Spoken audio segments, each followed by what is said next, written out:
US President Barack Obama has acknowledged the challenges he faces in his efforts to initiate military action against Syria. At the end of the G20 summit in St. Petersburg, Russia, Obama told reporters that deep divisions still prevail at home and abroad over his plan to attack Syria. He also said he is not sure if he can convince the US public to accept a military assault on Syria. The remarks show that Obama is feeling the pressure from public opinion and Congress at home and the international community over his plan for a war on Syria. But the US president has refrained from saying if he would order a strike on Syria without congressional approval.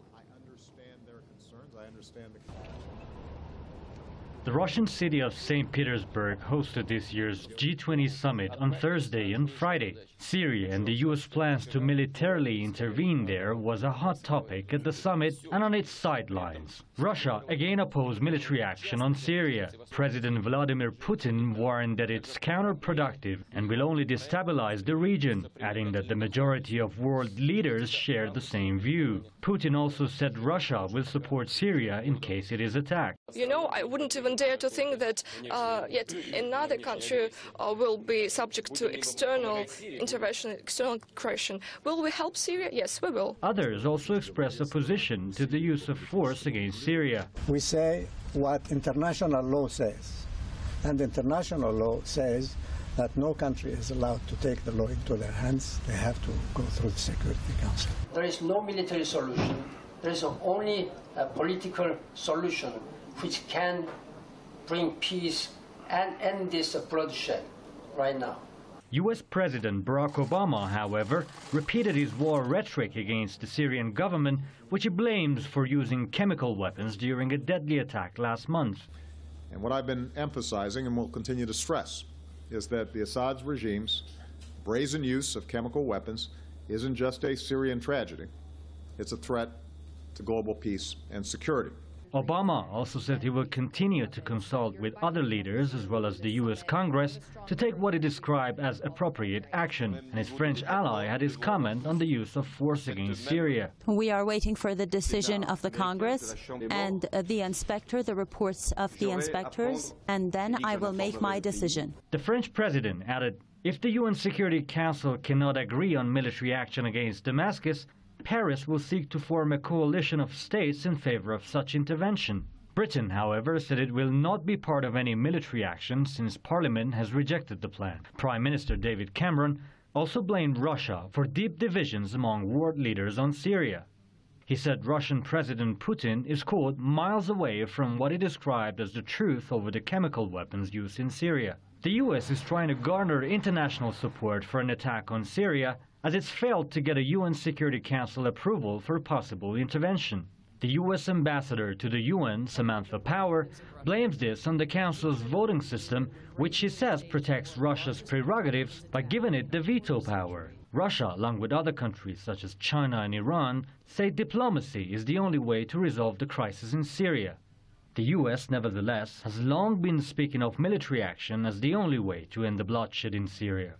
This is while Washington has been supporting armed groups fighting the Syrian government, among them groups which have claimed responsibility for a series of terror attacks in Syria since it was gripped by the crisis more than 2 years ago. For more on this, let's talk to Dr. Webster Griffin Tarpley, author and historian from Washington. Welcome to the programme, sir. Dr. Tarpley, pressure is on Obama, both at home and abroad. I mean, moreover, we have the UN saying that there needs to be a UN mandate if there were to be a strike on Syria. Just how likely do you think Washington will give in to such pressure, to global pressure, and not attack Syria? Well, we don't know, except to say that we have two camps inside the administration. Secretary of State Kerry, who seems to be the biggest warmonger in the White House, says that even if the Congress says no to war, Obama will launch war. However, we have the foreign policy advisor to Vice President Biden, a guy by the name of Blinken, Anthony Blinken. He said this morning on the radio that if the Congress says no, then Obama will abide by the no. Now, let's just take a look. Right now, the count that's widely accepted, I think, is something like this. In the House of Representatives, we have 39 votes for war, 39 votes for the war resolution coming from Obama. We have 171 undecided, but we have 223 ready to vote no. Now, if that remains the same, the resolution is defeated because the minimum needed to block it is 217 because of the fact we have 2 vacancies in the House right now. So the magic number in the House is 217. According to Congressman Grayson, the Democrats are going to go against this resolution by about a 4-to-1 margin, and the Republicans will go against it by a 10-to-1 margin. Ironically, the Republicans are more peaceful, but of course they're motivated by their intense dislike of Obama. The calls coming in to the congressional offices range from 15-to-1 to 100-to-1 against the war resolution. Right. Now, in the Senate, it's 28 yes, 31 no, and 41 undecided. However, we've got to watch out for threats, blackmail. The FBI brings out its dossiers to blackmail these congressmen, and the Saudis and the Qataris are reported to be deploying huge amounts of money for bribery into the families and political and business interests of these members of Congress. We've even got a report that Hillary Clinton has received $500,000 in jewelry from the King of Saudi Arabia, and Hillary Clinton just came out for war. Indeed. Well, Doctor, I mean, despite what you said, I mean, the thing is that suppose the Congress approves the resolution to go to a war with Syria. I mean, the main question many ask, and I've asked frequently on this show, is that just how much can a congressional approval for a war on Syria justify a war without a UN mandate? Well, from the point of view of international law, not at all. No individual country's legislature can decide these things. Now, I would say without the UN Security Council mandate, it's illegal. There are plenty of things that go through the Security Council that are also illegal, but we leave that aside. Clearly, if you don't have the UN Security Council, then it's illegal. The other thing that weighs very heavily is President Putin saying that Russia is helping and will continue to help Syria. That, I think, is giving some people cause for pause for thought.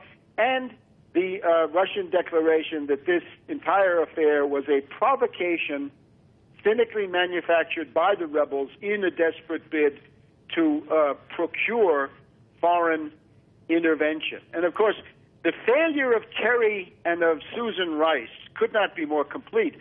The British have turned against them. NATO will not join them, the NATO organization.